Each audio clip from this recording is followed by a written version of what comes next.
ঘুম থেকে ওঠার পর স্বপ্নের জগৎকে যেমন ঝাপসা মনে হয়, বাস্তবকে মনে হয় আসল সত্য।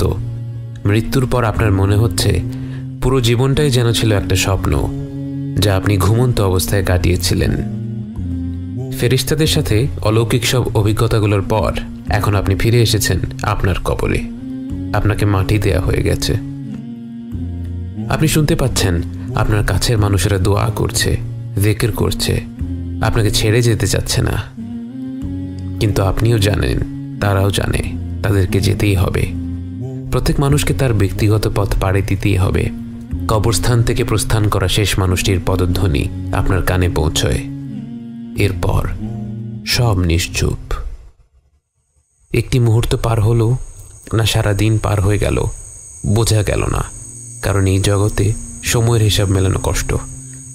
হঠাৎ করেই আপনি অনুভব করলেন আপনার কবরটা ছোট হয়ে আসছে, মাটি আপনাকে চেপে ধরছে। চিৎকার করে ওঠার আগেই মাটি আপনাকে এমনভাবে চেপে ধরল, আপনার মনে হলো আপনার দেহের প্রতিটি অঙ্গ মিলেমিশে একাকার হয়ে গেছে। এরপরেই আপনাকে মাটি ছেড়ে দিল। এটা কি কবরের আযাব ছিল? আপনি কি তাহলে শাস্তি পাওয়া মানুষদের দলে? আপনার মনে পড়ল রাসূল সাল্লাল্লাহু আলাইহি ওয়াসাল্লামের সেই কথাগুলো। তিনি বলেছিলেন, যদি মাটির এই চাপ থেকে কেউ বাঁচত, সে হতো সাদ ইবনে মুআদ রাদিয়াল্লাহু আনহু।